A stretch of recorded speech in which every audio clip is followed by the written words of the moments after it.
მოკლედ სულ 10 წუთი მაქვს რომ აგიხსნათ ახლა რას ხედავთ ეკრანზე. ეს არის STEM განათლება და რატო ვაკეთე რა ძალიან უშუალო. ეს არის STEM განათლების, ასე ვთქვათ, chatbox-ი და ეს მინდა ვაჩვენო ჩემთვის ძალიან მნიშვნელოვან კონფერენციაზე. დავიწყე იმით, რომ ორი რეჟიმი აქვს. ნათელი და ბნელი და მორგებულია ცერემხედველიან ამ შეძლებიან ადამიანებისათვის. ახლა ჩატირთულია სულ 46 კითხვა. პასუხი შეიძლება გავზარდოთ 256-ზე ან 2056-ზე, ან შეიძლება შევამციროთ, დამოკიდებულია მოთხოვნა. პრინციპი ზუსტად იგივეა, რაც ჩათებს აქვს, მაგრამ სპეციფიკურია და მარტო ამაზე საუბრობს. ყოველ შემთხვევაში ჩვენ გვინდა რომ მხოლოდ STEM განათლებაზე ვისაუბროთ. აი ზედა ხაზს ხედავთ, რომ აი მენიუს ხაზი რო არის ყველაზე ცნობილი კითხვები ალბათ, რომელიც დაისმის STEM-ს განათლებას ვლაპარაკობს, რა არის STEM განათლება? აგერა ბატონო, რა განსხვავება ამ ორ აკრიმში აგონია შორის? მერე ეს მათემატიკური ენციკლოპედია რა არის, იმიტომ რომ ერთ-ერთი შემადგენელი კომპონენტია და ჩვენი გაკეთებულია ჩემი კოლეგის ეს ვარ მეჩვენებინე, უბრალოდ არ შემილია და დიზაინის პროცესი რას ნიშნავს, აგერ ბრძანის. ეს არის როცა გამზადებულია კითხვები და პირველი გეცემა თვალებში. ნახოთ თუ მუშაობს მული და თუ არ მუშაობს, სწორად ესეც არა პრობლემა, აი არის რომ საიდან აიღო წყარო, როცა თქვენ გაგიმარტათ ესა თუ ის კითხვა დავიწყოთ აქ თავარია, რამდენიმე კითხვას დავსვამ და მოდი ავიღოთ ჩემთვის ყველაზე მნიშვნელოვანი კითხვა, იმიტომ რომ ამაზე კიდე უფრო მეტი ვიმუშავებ და გეტყვით მე არ ვიმუშავებ, ჩემო კოლეგამ მუშაობს. ფუნქცია, ნახოთ აბა. ესე იგი, აქ არ არის მნიშვნელოვანი, ჩვენ სულ კითხვას ვამბობ თუ თავარია ერთი სიტყვა მაინც შედიოდეს აი ამ კითხვაში და მე იპოვეს. მოდი ვნახოთ რა არის ფუნქცია.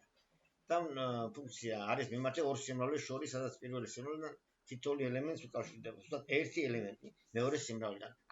არ ვიცი ახლა არის თუ არა ზუსტად ეს განმარტება სწორი, იმიტომ რომ კარგად არ შემიდარებია, მაგრამ ფაქტია რომ ჩვენ შეგვიძლია ჩავდოთ სრული განმარტება და მოდი ვნახოთ წყარო საიდან აიღო და წყარო უნდა აიღოს, აი ზუსტად ჩვენგან აიღოს. ეს ძალიან ცნობილი რესურსია, მაგალითად თქვენ რო გჭირდებოდეს აქედან სიტყვა რა არის წირი. ნახეთ, წერია წირზე, გეტყვით რომ ეს თქვენ იპოვით არა წირზე, არამედ საწყის ფორმა წირ და შემდეგ ისარგებლე და მე აქედან გადახამდა რა არის ცვლადი და არ გამოხვალთ აქედან პირობას გადლა, იმდენად კარგად გააკეთა ჩემო კოლეგამ. მეორე რაც ძალიან მინდა გითხრათ, ეს არის ის რომ ყველაზე მნიშვნელოვანი არის აი ეს ამბავი. ნახეთ, ეს არის აკრონიმი, ანუ ხო, აი ეს პირველი სიტყვები რო შეერთოთ, ახალი ტერმინი წარმოშო ეს ამბავი. და ვთქვათ რომ მოდი აქ არის აი მაგალითად science, მეცნიერება, ეს მოიცავს რას?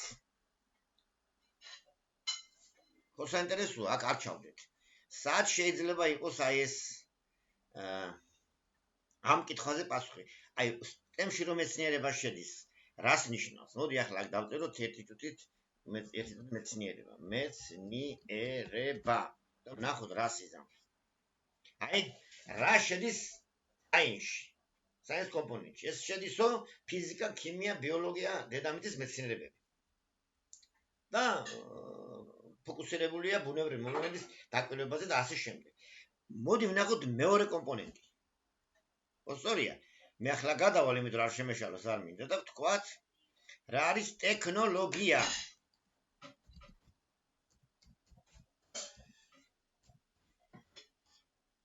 აი ტექნოლოგია აქ წერია აქ.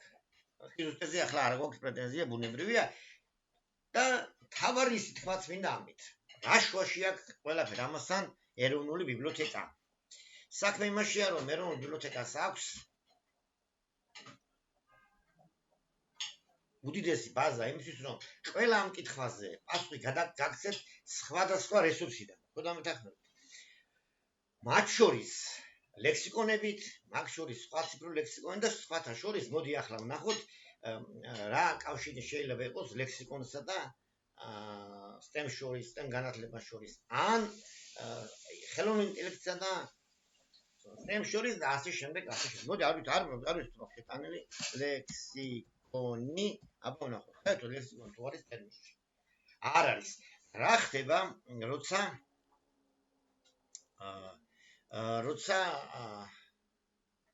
პასუხი არ გაქვს. აი ამაზე მეორე საუბრისას გეტყვი. ხოლო რაც შეეხება ხო, მეორე საუბრისას გეტყვი. კარგი, მოდი ახლა აქ დავამთავროთ. მე შევეცდები მეორე კითხვაზე, ამ კითხვაზე პასუხი გავხსნით და ცოტა ხანში დაგიწყებთ.